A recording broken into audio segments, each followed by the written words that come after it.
Nathalie. Vidéo très importante aujourd'hui. Je vais essayer de garder ça short and sweet. Après avoir eu des commentaires comme « C'est où ça dans le Québec, le Nouveau-Brunswick? Avez-vous pris l'avion pour vous rendre ici à Québec? C'est quoi l'Acadie? » Voici pour mes amis québécois, mais aussi le reste du Canada et même le monde, qu'est-ce que le Nouveau-Brunswick et l'Acadie? J'espère que ça va vous aider. Donc, allons-y avec la base. Le Nouveau-Brunswick est une province à part entière. Il y a 10 provinces, 3 territoires au Canada. Le Québec est une province. Le Nouveau-Brunswick est une autre province. On est collés sur vous autres, juste à côté. Nous sommes d'ailleurs une des 4 provinces originales du Canada avec l'Ontario, le Québec et la Nouvelle-Écosse.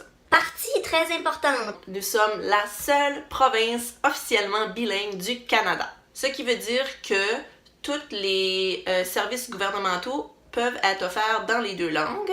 Il faut que nos enseignes dans les rues soient dans les 2 langues, dans les restaurants, dans les magasins, tout soit traduit. Donc les Anglais constituent 65% de la province et 33% sont francophones. Le reste du pourcentage, c'est autre. Je peux pas parler pour les anglophones, mais pour les francophones, on parle pas tous un français pareil. On parle pas tous acadien. Il y a plusieurs branches. Les accents les plus connus, je vous dirais, au Nouveau-Brunswick, c'est évidemment le chiac. Qu'est-ce qui t'est arrivé à matin? C'était un murder combo. Il arrêtait pas de crier, puis j'étais comme arrête de crier, puis next thing you know, j'étais debout, so c'était freaking annoying. Qui est pas mal un français-anglais, dans le fond. J'ai déjà entendu quelqu'un qui a dit que les chiacs formaient leur langage en prenant le mot le plus court, que ce soit en français ou en anglais. C'est pas une règle full stricte, là, mais en règle générale, apparemment, c'est comme ça que ça marche. Moi, mon accent, malgré que je me force quand même à bien parler en ce moment, est brayonne. Il faisait la farine de buckwheat, puis de la farine ordinaire, puis la poudre à pâte, puis brosse ça, puis fait des ploys, puis fait ça, des pâtes de ploys. Ils sont all set, là, tu sais. Les habitants d'Edmundston s'appellent officiellement les Brayons et les Brayonnes. Je pense que c'est la seule place, ça doit être pas la seule, mais c'est la seule place que moi je connais que le nom des habitants a aucun rapport au nom de la ville. Donc je suis pas full calée en accent, mais je vous dirais que ça c'est les 2 que le monde connaisse le plus, peut-être parce que moi je suis Brayonne, c'est pour ça que je mentionne le Brayon là. Mais je sais que, admettons, à Tracadie, ils parlent un autre accent eux aussi. Donc ça, je pense que c'est pas mal la base pour le Nouveau-Brunswick. Qu'est-ce qui est, je trouve, important à savoir pour la culture générale.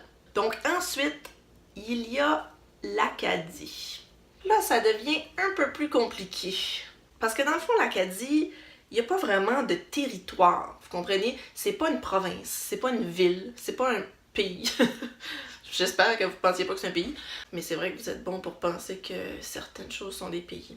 Dans le fond, qu'est-ce qui se rapproche le plus, je pense, à décrire l'Acadie, c'est une culture. Une règle générale pour dire si t'es acadien ou pas, d'habitude, c'est si tu es un francophone des Maritimes.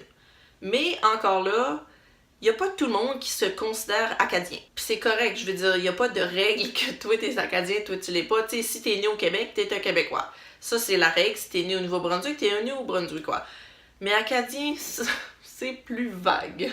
On retrouve les Acadiens principalement au Nouveau-Brunswick, mais il y en a aussi beaucoup en Nouvelle-Écosse, à l'île du Prince-Édouard, puis même à Terre-Neuve. D'ailleurs, j'ai l'impression que le sentiment d'appartenance est peut-être plus grand dans les autres provinces que le Nouveau-Brunswick, parce qu'ils sont plus en minorité pour les francophones, fait qu'ils veulent vraiment, tu sais, faire rayonner leur Acadie. Fait que c'est pas mal ça, l'Acadie, si on peut l'expliquer. Mais, et il y a aussi, j'ai oublié de mentionner, mais il y a aussi des Acadiens partout sur la planète. Parce que à cause de la déportation, ça a commencé à une place, mais on s'est étendu pas mal, là. Mais qu'est-ce qui facilite la compréhension avec toute l'histoire des Acadiens, je pense, c'est connaître la déportation. Dans le fond, en 1755 a eu lieu la déportation des Acadiens. Avant, on était un petit village bien tranquille. On mindait our own business. Puis là, les Anglais, les Britanniques sont arrivés puis ont fait « Hell non!